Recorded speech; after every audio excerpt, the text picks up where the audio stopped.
When my mother said, "You're not even part of this family," the room went silent. No one moved, no one defended me. For 6 years, I'd been their safety net, paying bills, fixing messes, holding them together. I wasn't family, I was function, but that night, I stopped being their provider and became their reckoning. I'm Angela Bennett, 28, and for 6 years, I thought I'd earned my place in this family. I was the fixer, the one who paid the bills, solved the crises, held everyone together. I believed loyalty bought me love, that generosity bought belonging. But that night, my father's 60th birthday dinner, I learned how wrong I was. The woman who raised me was about to shatter every illusion I'd built about family.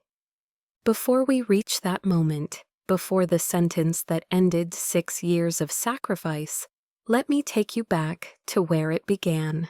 I grew up in the middle, between Ethan, the golden boy, and Noah, the adored baby. While they got attention, I earned mine through usefulness, grades, jobs, responsibility. But no matter how much I gave, it was never enough. And that's how duty became my love language and my downfall. From elementary school to high school, I built my worth with achievements. Straight A's, debate club, volunteering at the library. Anything that might make Mom look at me the way she looked at my brothers. But no matter how high I climbed, the bar always moved. "Angela's smart," she'd say, "but she doesn't have Ethan's confidence." "Angela responsible," she'd add, "but not as naturally gifted as Noah." The cracks in our family started showing when I was 15. Dad's construction business took a hit during the recession, and the house felt heavier overnight. Whispers over unpaid bills, Mom's forced smiles. That was when I made a silent promise. I'd study finance, make good money, and make sure we never struggled again. So I worked nights at a diner, saving every tip, every dollar. By the time I earned my scholarship to State University, I thought I'd done it. I thought I'd become someone Mom could finally be proud of. But even then, her praise came with fine print. "Angela's doing well," she'd say, "but she's not quite a leader like Ethan." If only I'd realized then, no amount of achievement could ever buy the kind of love I was chasing. But it would take one dinner, one sentence, and one glass of wine for me to finally understand that. That one sentence, simple, generous, automatic, became the fuse that lit the entire night on fire. I didn't know it then, but every plan I made to make my father's birthday perfect was setting the stage for my own undoing. For 3 weeks, I poured myself into planning that dinner like it was a project that could fix our family. I researched every restaurant in the city before finally landing on the Meridian, an upscale steakhouse with mahogany walls and soft gold lighting. 8 seats, private dining room, fresh lilies on the table. I wanted everything flawless because after everything Dad had been through, he deserved one night that didn't feel heavy. Perfection became my love language. And that night, I was about to learn that not everyone receives love the same way, especially not the person I was trying hardest to please. When I called Mom to confirm, I suggested we present it as a family gift. That way Dad wouldn't feel guilty about the cost. "That's very generous, Angela," she said, her voice flat, like the words tasted bitter. At the time, I thought it was exhaustion. Now I know it was resentment disguised as civility. That was the beginning of the end. The night of the dinner, I arrived 30 minutes early, walking through Meridian's glass doors with my heart pounding like I was entering a test I couldn't fail. The staff had followed every detail I'd sent. Candles flickered on the mahogany table. Flowers bloomed in soft yellow and white, and through the tall windows, the city lights shimmered like applause. I picked a bottle of Dad's favorite Cabernet, $80 a glass, symbol of my love, my effort, my control. And then they arrived, together, as always. A single unit.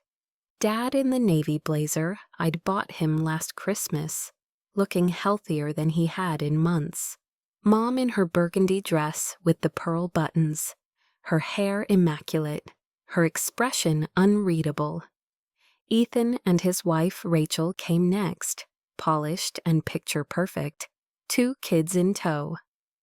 Then Noah, alone again, charming the hostess before he'd even sat down. And finally there was me, the empty-handed one, the single one.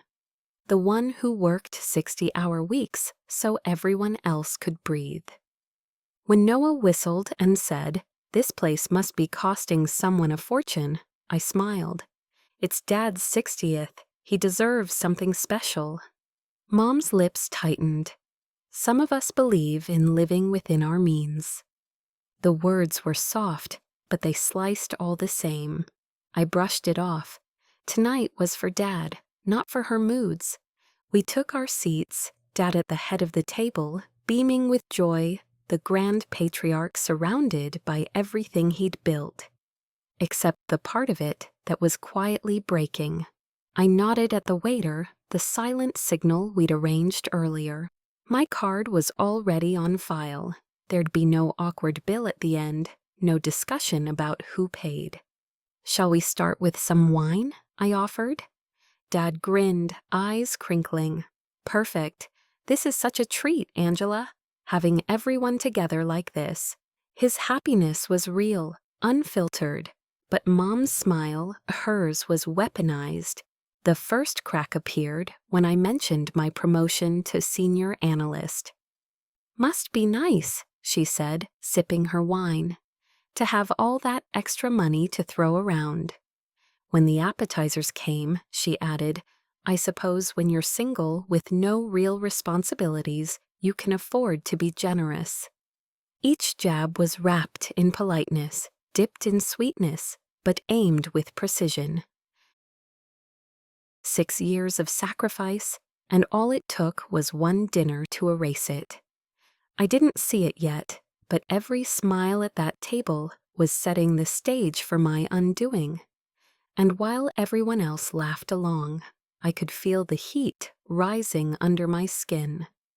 I didn't know it yet, but this was how resentment announces itself. Not with screaming, but with smiles that cut like glass. The laughter around that table sounded warm, but every note carried an edge. Ethan and Noah chuckled at Mom's jabs, pretending it was harmless family teasing. But I felt each one land, small sharp cuts that didn't bleed yet, but burned all the same. By the time the main course arrived, the air around me had changed. What should have been a cozy celebration, stories, clinking glasses, a lifetime of memories, had turned into something else entirely. A stage, and Mom was performing.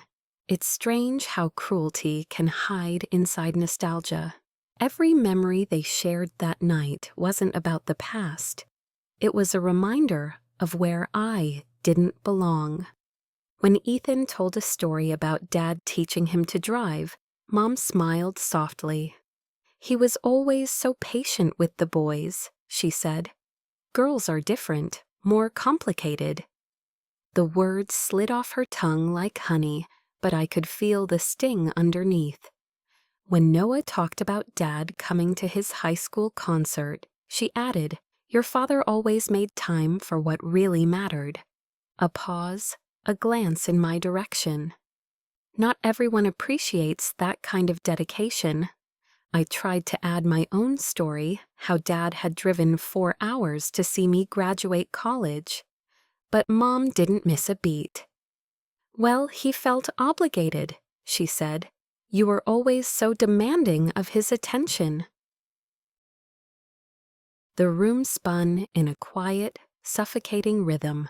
The scrape of forks, the hum of conversation, and Mom's voice cutting through it all like piano wire. The wine kept flowing, and with every glass, her restraint thinned. "Angela always thinks she knows best," she said lightly when I suggested ordering dessert. "Must come from spending so much time with numbers instead of people." Ethan laughed, the kind of laugh that wasn't cruel, just careless. "She's always been the serious one. Remember how she used to make spreadsheets for her allowance?" I looked down, cheeks burning. "I was 10, I murmured. Noah grinned. Even back then, she was obsessed with money. He meant it as a joke, but that was the moment I saw it clearly. The invisible line that separated me from them. I wasn't family, I was function, the provider, the punchline. Dad must have sensed the tension because he tried to steer the mood back. "Angela's done well for herself," he said gently. "We're proud of her success." But Mom wasn't finished. "Success," she repeated, rolling the word around like something bitter. "I suppose that's one way to look at it. There's more to life than just money." Her tone was casual, her smile sweet, but I could hear what she meant, that I was shallow, materialistic, missing what really mattered. This, from the same woman whose medical bills I'd paid, whose mortgage I'd covered, whose family dinners I was currently funding. I felt my patience fray, thread by thread, but I swallowed every word. This was Dad's night. I wouldn't ruin it. Then the server appeared with the wine list. "Another bottle?" he asked. I opened my mouth to agree, but Mom cut in. "Oh, I think we've had enough. Some of us have to work tomorrow." She looked straight at me. "Though I suppose when you make enough money, you can afford to take time off whenever you want." I forced a smile. "Actually, I've been working 60-hour weeks." "The promotion came with extra responsibilities," Ethan whistled. 60 hours? No wonder you're still single." Rachel elbowed him, but the damage was done. The breakup with Marcus was still raw. And hearing it turned into a family punchline made my stomach twist. Mom saw the opening and took it. "That's exactly what I mean," she said. "Angela's so focused on her career. She's missing what really matters. Family, love, a normal life." I stared at her, the woman who'd taught me sacrifice was love, and realized the cruelest irony of all. I was missing out on a normal life, but not because of ambition, because I'd spent mine keeping this family afloat. Still, I said nothing. I just smiled tightly, raised my glass, and counted the seconds until the night would finally end. But just when I thought I could make it through the evening in silence, the cake came out, the candles were lit, and the wish Dad made would be the last peaceful moment any of us had that night. Gifts began to pass around the table like tokens of love, small, thoughtful, simple. A polo shirt, a framed photo, hand-drawn cards from the kids, and then my turn. I'd saved my gift for last, not because I wanted attention, but because deep down I already knew it would change the atmosphere in that room. When I slid the small velvet box across the table, I wasn't showing off. I was giving my father something I'd been waiting years to give. Proof that all the sacrifices had meant something. But in this family, generosity was never just generosity. It was ammunition. Some gifts heal wounds, others expose them. And mine, that night, did both. "Go on, Dad," I said softly. "Open it." He lifted the lid, and when he saw the navy-faced timepiece, his breath caught. "Angela." His voice cracked. "This is too much." "I can't accept this. You can." I said, steady but warm. And you will. You've spent your whole life giving. You deserve something beautiful for once. He smiled, eyes wet, hands trembling. As I fastened the watch around his wrist, it looked right on him, strong, timeless. For a moment, I saw the man who'd taught me everything about work, pride, and doing what was right. But when I looked up, the room had changed. The laughter was gone. The warmth had vanished. Every gaze was fixed on that watch, and on me. Ethan gave a low whistle. Wow, that's serious, Rachel. Hushed him for the kids' sake. Noah leaned in, tone half joking, half jealous. That must have cost a fortune. It doesn't matter what it cost, I said gently. But the air around us had shifted. Mom's smile tightened, her voice dipping into false sweetness. Well, she said, I suppose when you don't have a husband or children to support, you can afford to spend money on whatever you want. It hit like a physical slap. The words weren't about the watch. They were about me, my life, my choices. Dad tried to stop her. Margaret, that's enough. Angela gave me a beautiful gift, and I'm grateful. But she wasn't done, not even close. Oh, I'm sure you are, Robert, she said, her tone now sharp enough to cut glass. Angela's always been very good at buying affection. The table went still. Her words hung in the air like smoke, toxic, heavy, impossible to escape. Everyone knew what she meant, that my love wasn't real, that my help was manipulation dressed up as kindness. My stomach twisted. That's not fair, I said quietly. Isn't it? She snapped, mask slipping to reveal something raw and ugly beneath. You throw money around like you're doing us all a favor, but really, you're just showing off, making everyone else feel small. 6 years of helping, paying, fixing, all twisted into vanity in a single breath.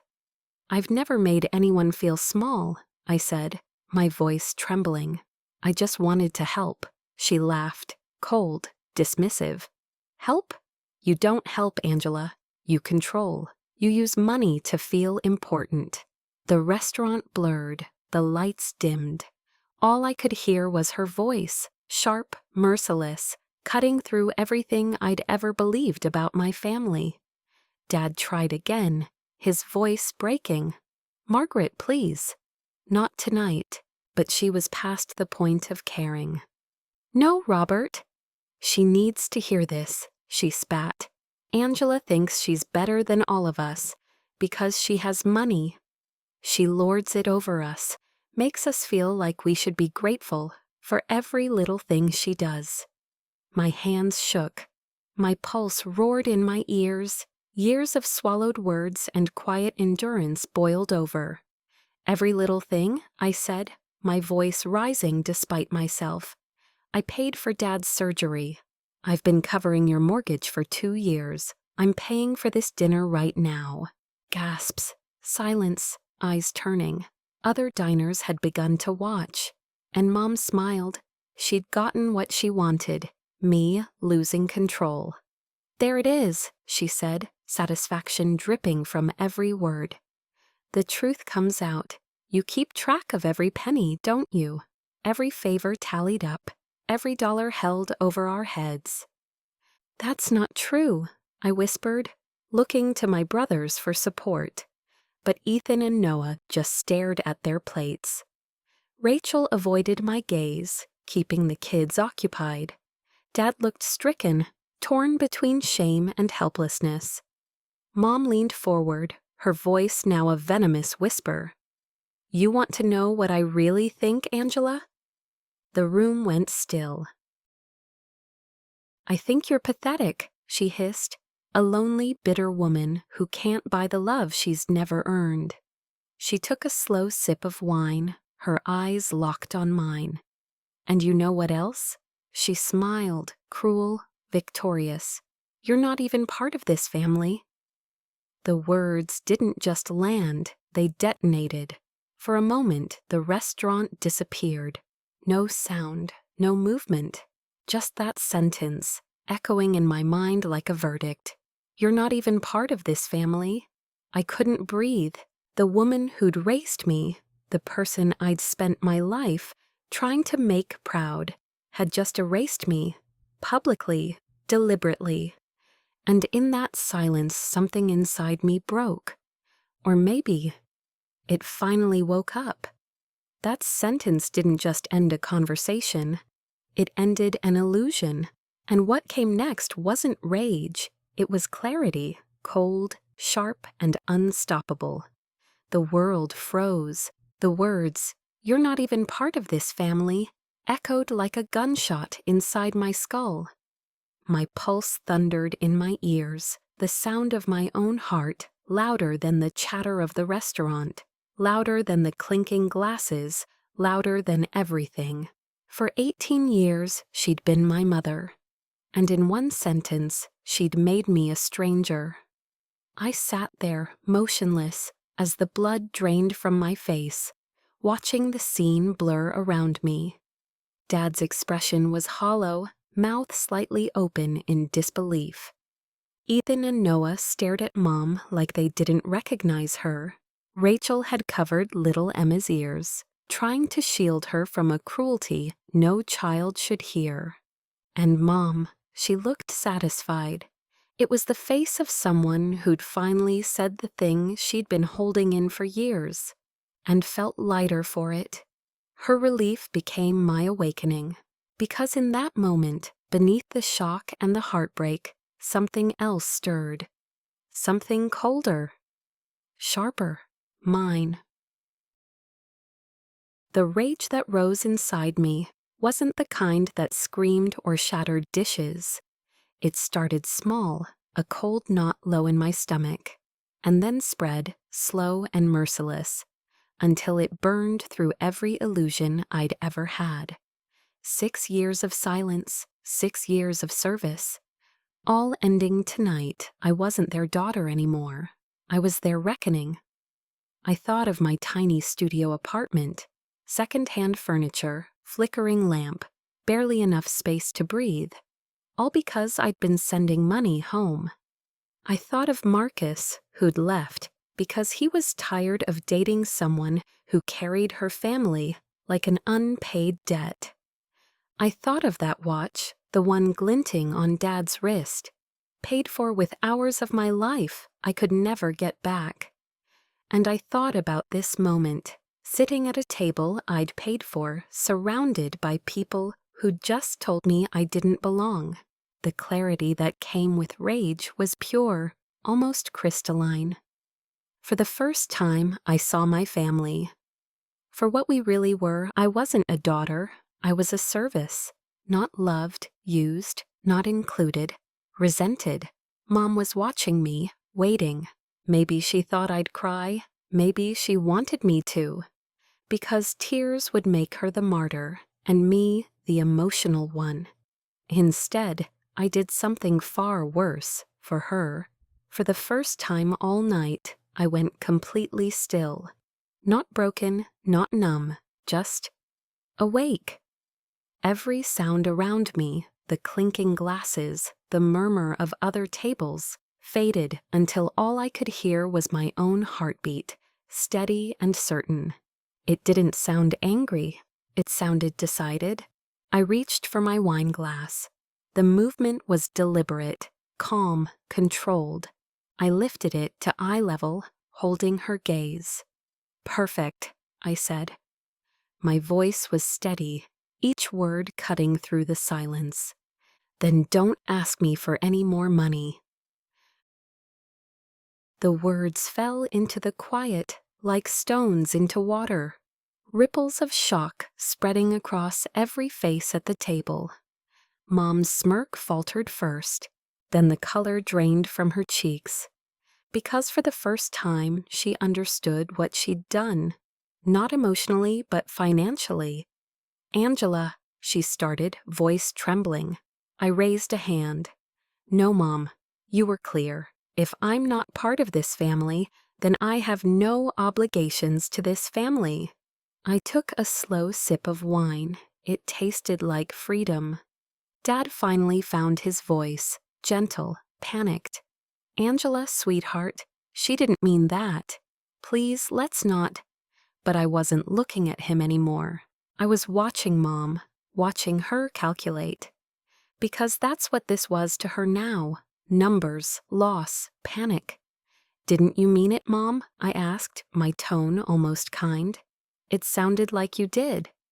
Like you've been thinking it for a long time. She opened her mouth, but nothing came out. So I kept going, my voice growing stronger, colder, certain. Because if I'm not part of this family, then I should stop acting like I am. No more paying for dinners like this one. No more covering mortgages or medical bills. No more car repairs or tuition or emergency midnight transfers. Ethan and Noah exchanged glances, both pale now, finally beginning to understand the scale of what I'd been carrying. I should stop working overtime to cover everyone's shortfalls, I continued, and start living like the selfish, money-obsessed woman you all think I am. Angela, please, Mom whispered, voice cracking. But the dam had broken. 6 years of silence came flooding out. You know what's funny, Mom? I said softly. You're right about one thing. I do keep track. So let's talk numbers. I turned to the table, looking each of them in the eye. $18,000 for Dad's surgery, $12,000 in mortgage payments, $8,000 for Noah's car, $6,000 for his college tuition he never finished, $4,000 for the new roof, $3,000 for the furnace repair, and tonight's dinner, I smiled. $350, including wine and tip, all paid for by someone who apparently isn't even family. The silence that followed wasn't quiet. It was heavy, the kind that presses on your chest. Mom's face had gone pale, her mouth opening and closing like she couldn't find air. Angela, I didn't. You did, I said, cutting her off. And you know what? You were right. I have been trying to buy love, but you can't buy something that was never for sale. I stood slowly, my legs steady beneath me for the first time that night. Where are you going? Dad asked, fear bleeding into his voice. Home, I said simply. Then I looked at the server and lifted my hand. Excuse me, I need to make a change to the bill. He approached hesitantly. Your card's already on file for the table, ma'am. Then remove it, I said, and bring separate checks for everyone. Gasps, silence, panic. Mom's voice broke. Angela, don't be ridiculous. We can fix this. But I was already pulling my wallet from my purse, sliding my card back where it belonged. Actually, I said, calm as ever, just bring mine. They can figure out the rest. For a moment, no one spoke. The meaning sank in. Every dollar, every favor, every expectation, gone. And in that silence, I realized I wasn't losing a family. I was freeing myself from one. That night didn't end with shouting or apologies. It ended with a signature on a check and the sound of my own footsteps walking away. This wasn't about one dinner. It was about 6 years of silence breaking, about the end of my role as the family's safety net. The moment I pulled my credit card off that bill, everything shifted. The provider had just quit. Ethan was the first to understand. Angela, wait, he said, rising halfway from his chair. We can fix this. Mom was out of line, but we can talk about it. I turned to face him. Can we? Because I don't think this started tonight, Ethan. I think this has been building for years. Noah looked pale, already calculating numbers in his head. maybe realizing how much of his life had been financed by the sister everyone treated like an outsider. They wanted me calm again. They wanted me to put the lid back on what they'd cracked open. But once you taste truth, you can't unhear it. And I wasn't going back to silence. "Come on, Angela," Noah said weakly, forcing a laugh. "We're family." Families fight sometimes. It doesn't mean anything. It means everything, I said quietly. It means I finally see where I stand with all of you. Dad tried to play peacekeeper. Your mother's been under a lot of stress. The medical bills, my recovery, she's not herself. I met his eyes, gentle but firm. Dad, the medical bills I paid, the stress I carried. Mom's not angry about money. She's angry that I exist outside her control. I turned to her. She couldn't look at me. Her hands trembled in her lap. "Isn't that right, Mom?" I said softly. "You resented every dollar I sent, not because it wasn't enough, but because needing it made you feel small." When she finally looked up, her eyes were wet, but the time for sympathy had passed. "You want to know the real problem?" I continued. "It's not that I have money. It's that I have independence, that I built a life for myself, that I didn't follow your script, the marriage, the kids, the quiet little life, you understand?" "That's not true," she whispered. "Isn't it?" I asked. "Because it sure looks like you've been punishing me for not fitting into your idea of what a daughter should be." The server returned, setting down separate checks, mine neatly by my plate, the family's in the center. I didn't need to see their faces to know what the total was doing to them. "I can't afford this," Noah murmured. "Neither can we," Ethan said, exchanging a panicked look with Rachel. Dad reached for his wallet, face tightening as he realized his fixed income wouldn't stretch that far. "This," I said quietly, pulling enough cash to cover my portion and a generous tip, "is exactly what I'm talking about. For 6 years, I've been the answer to problems like this. But since I'm not part of the family, it's not my problem anymore." Mom was crying openly now, mascara streaking her cheeks. "Angela, please." I was wrong. I didn't mean it. "One mistake?" I asked, my voice breaking just enough to sound human. "Mom, that wasn't a mistake. That was the truth you've been holding in for years." I placed the money on the table, the sound of the bills loud in the silence. My purse felt lighter in my hand, or maybe it was just my heart finally unclenching. "I want you all to understand something," I said, looking around the table one last time. "I never helped to show off. I helped because I loved you, because I thought that's what family meant.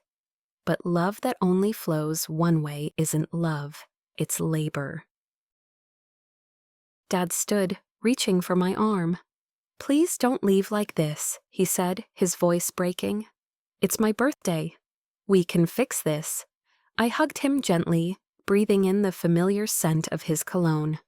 "Happy birthday, Dad," I whispered. "I hope the watch brings you joy for years." He held on tighter. "Angela, I love you," I said, stepping back. "But I can't keep pretending that paying for everyone is the same as being loved by them." I smiled, not cruelly, but with finality. "I hope you all figure out how to pay for dinner and everything else." And then I walked, past the tables, past the curious stares, out into the cool night air that felt like freedom. The drive home was quiet, surreal. I kept waiting for guilt to show up, but it never did. What came instead was something I hadn't felt in years. Relief, not joy, not victory, just peace. My phone lit up as I parked. Dad, then Ethan, then Noah. I let them all go to voicemail. Inside, my tiny studio looked exactly the same. Second-hand couch, chipped coffee table, cheap lamp. But it felt different. Mine, no strings, no guilt, no debts disguised as love. For the first time in my adult life, I didn't owe anyone anything. And that, I realized, was what family was supposed to feel like all along. That night, I poured a glass of wine and sank into my small second-hand couch. The same one I'd bought years ago when I couldn't afford better. For the first time, the quiet felt heavy and honest. Years of sacrifice, erased by a single sentence. Years of loyalty dismissed as vanity. And still, the phone wouldn't stop ringing. The caller ID flashed Mom. I let it ring, once, twice, 5 times, before declining. Then came the flood, voicemails stacking one over another, like waves crashing against a wall that wasn't breaking anymore. They were all calling for the same reason, not to apologize, but to pull me back into the role they'd lost, the fixer, the provider, the family's invisible spine. And for the first time, I didn't answer. Dad's message came first, desperate, pleading. "Angela, sweetheart, please call me back. Your mother's beside herself. She knows she made a terrible mistake. Don't let one bad night destroy our family." Then Ethan's voice, brisk, practical, panicked. "Angela, we need to talk. I had no idea you were covering that much for Mom and Dad. We have to figure something out." Noah's came last, small and raw. "I messed up, Angela." "We all did. Please, just call me back." And then Mom. Her message started with an apology and ended with an invoice. "I know you're angry and you have every right to be. I said terrible things I didn't mean, but we need to talk. Your father's surgery bills aren't the only debts. We still owe on the house, the cars, the credit cards. Without your help, I don't know how we'll manage." I played it 3 times. Each listen peeled back another layer. Guilt, dependency, manipulation. Even in her apology, she wasn't sorry for the pain she caused. She was sorry she'd lost her source of security. The following days blurred together in a cycle of calls, texts, and guilt-laced messages. Dad's tone grew tighter with each voicemail. Ethan alternated between anger and reason. Noah switched from jokes to begging, but from Mom, silence. After that one voicemail, nothing, no "I'm sorry." No acknowledgement of what she'd done. And that silence told me everything. She wasn't remorseful. She was waiting for the consequences to blow over. So I made a decision I never would have dared before. A week after that dinner, I opened my laptop and booked a vacation, Hawaii. 10 days, first class, oceanfront, spa package, no guilt, no hesitation. When the travel agent hesitated before running my card, she smiled and said, "This is quite a splurge." And I smiled back. "I'm celebrating my independence." The trip was transformative. 10 days of sunlight, salt water, and silence. 10 days without financial emergencies, without guilt-tripped phone calls, without being anyone's solution.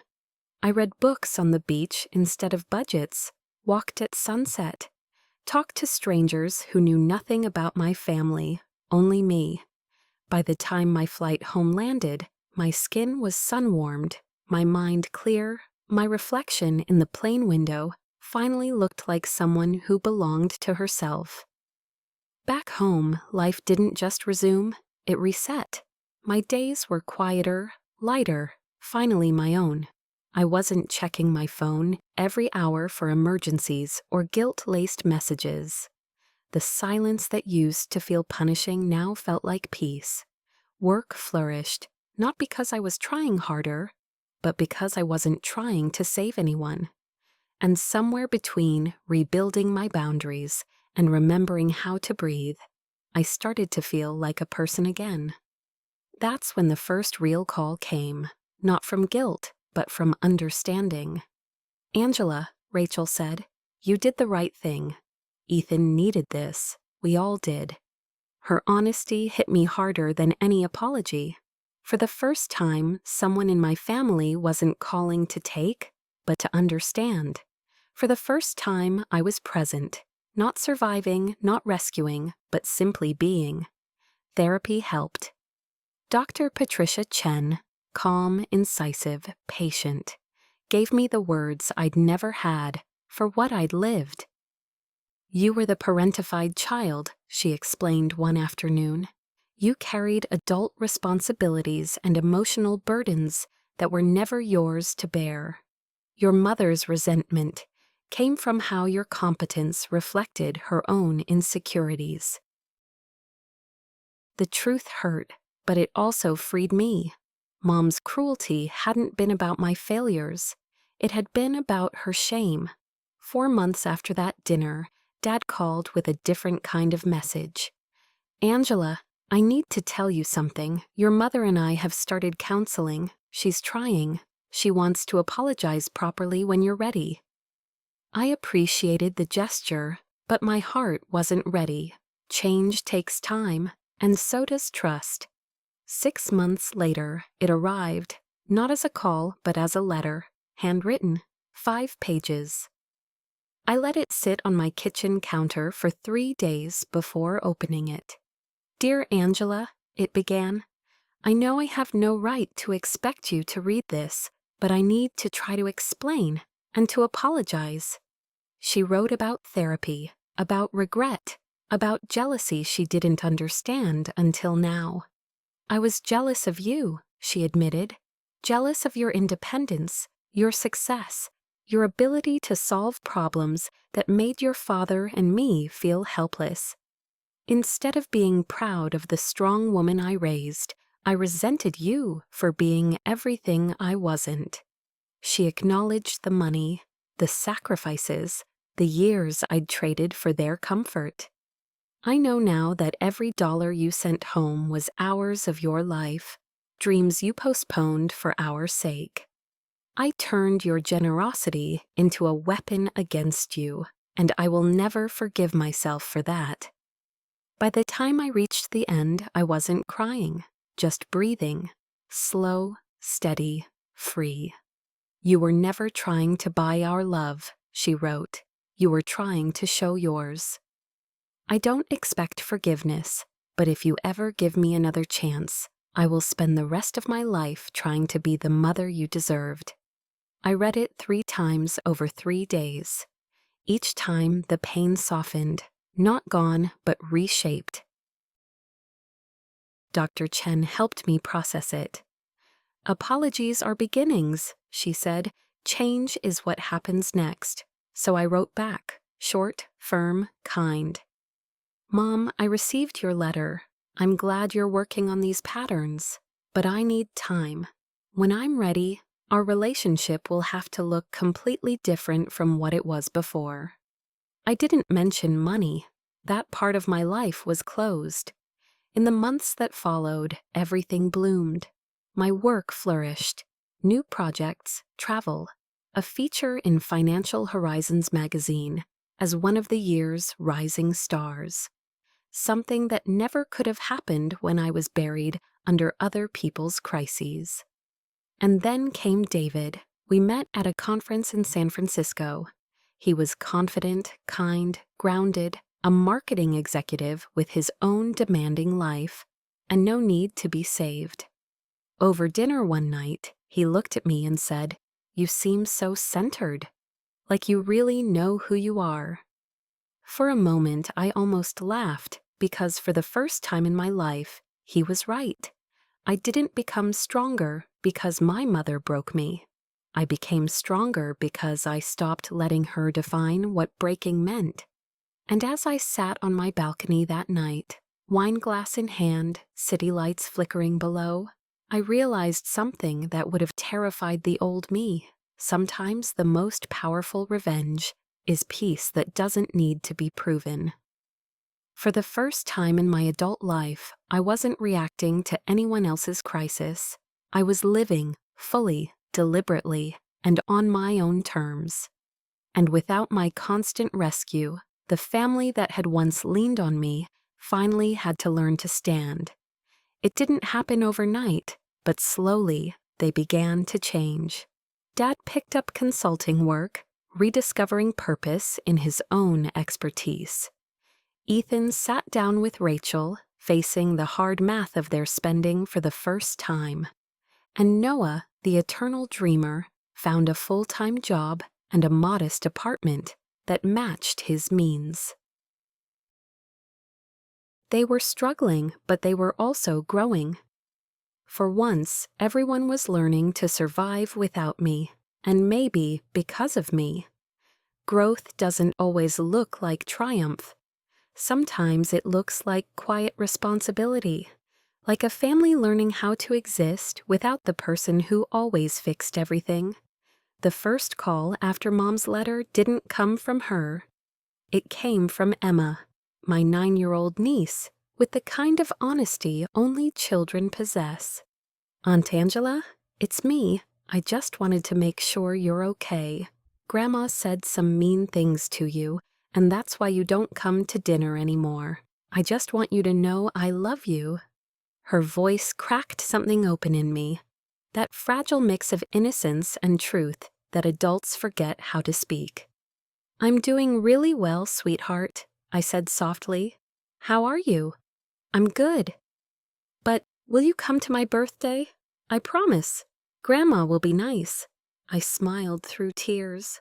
"I can't come to the party, but how about you and I have our own celebration, just the two of us?" "Really? Can we go to the place with the big sundaes?" "Absolutely." That day with Emma changed everything. She talked nonstop about her drawings, her friends, her favorite colors. She didn't care about money or grudges or guilt. She just loved me. On the drive home, she asked, "Are you ever coming back to family dinners?" "Maybe someday," I said honestly. "But some things have to change first." "Like what?" "Like people learning how to be kind, even when they're hurt." She nodded, wise beyond her years. "That makes sense." Out of the mouths of babes, a year passed. Then came the call I'd been both expecting and dreading. Dad's voice on the phone was thin, older somehow. "Angela, your mother had a heart attack. She's in the hospital. The doctors say she'll be okay, but it was serious." For a split second, instinct took over, the urge to ask about insurance, bills, logistics. But then I stopped. That wasn't my role anymore. "I'm sorry to hear that, Dad," I said softly. "How are you holding up?" "I'm scared," he admitted, "and I keep thinking about how things have been between us. Life's too short for this kind of distance." That evening I drove to the hospital, my first time seeing them in a year. Dad looked tired but relieved, his arms wrapping around me like he'd been waiting to exhale. "Thank you for coming," he whispered. Mom looked smaller, older, her confidence replaced by humility. "Angela," she said quietly, "I wasn't sure you'd come." "You're my mother," I replied. "Of course I came." We talked carefully for an hour about work, life, recovery. No accusations, no defensiveness, just humanity. As I stood to leave, she reached for my hand. "I've been thinking about what I said that night, about you not being part of the family." Her voice shook. It was the cruelest thing I've ever said, and the most untrue. "You're not just part of this family, Angela. You're the heart of it." Tears stung my eyes, but this time they weren't from pain. They were from recognition. "I know," I said softly, and I did. I'd always been the heart. The question was whether they finally deserved it. "I don't want things to go back to how they were," Mom continued. "The way they were wasn't fair to you. But maybe we can build something new," and we did. In the months that followed, family dinners returned, different now. Everyone contributed what they could: time, food, effort, laughter. I helped when I chose to, not because I was expected to. Mom and I started therapy together, unearthing decades of silence and resentment. It wasn't easy, but it was healing. Ethan and Noah both apologized, not in words but in actions. They stopped asking for money, they showed up instead, with respect, with effort, with presence. 6 months after Mom's heart attack, we celebrated Dad's 61st birthday at the same restaurant where everything had fallen apart. But this time, the bill was shared. No credit cards handed over quietly. No tension simmering beneath the smiles.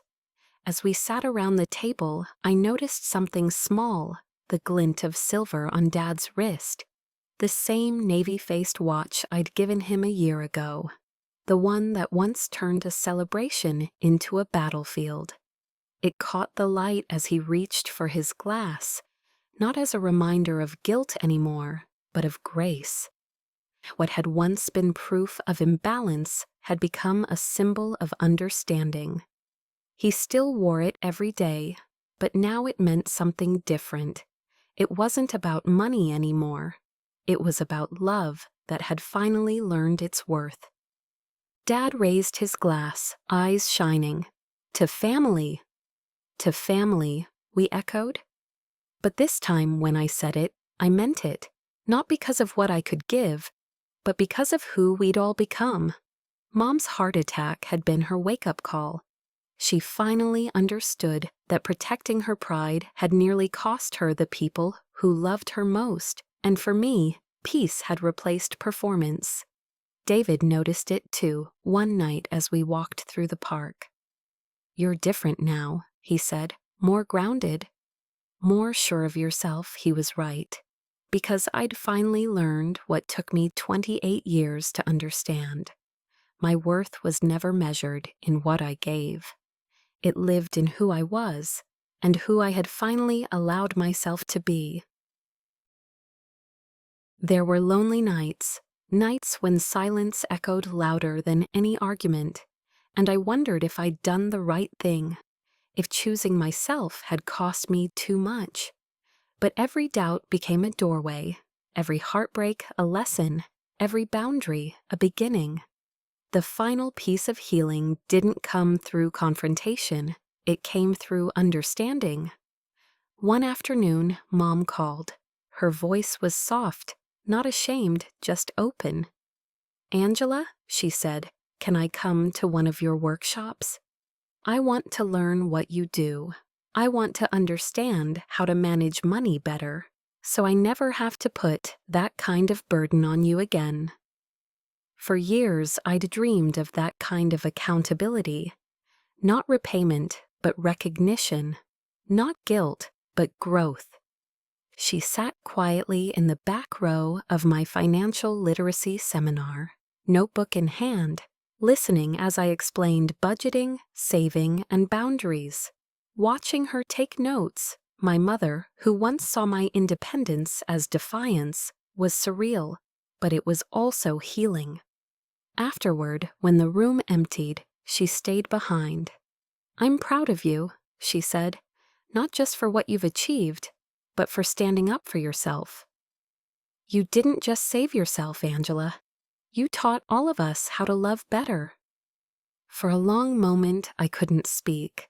Those words meant more than any apology ever could, because they weren't just about forgiveness, they were about understanding.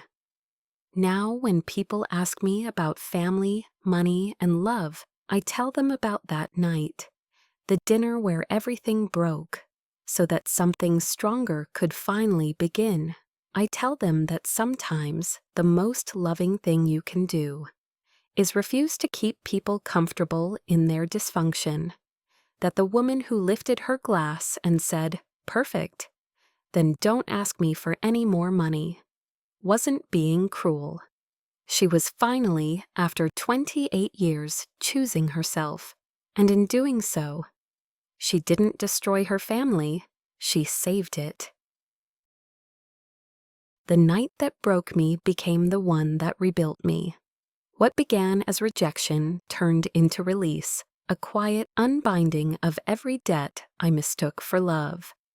And as I watched my family learn to stand without me, I realized the truth I'd spent years paying to avoid. Peace was never something they could give me. It was something I had to claim. Peace wasn't the end of my story. It was the revenge they never saw coming. If you've ever had to buy your way into love, stay a while. The next story starts here.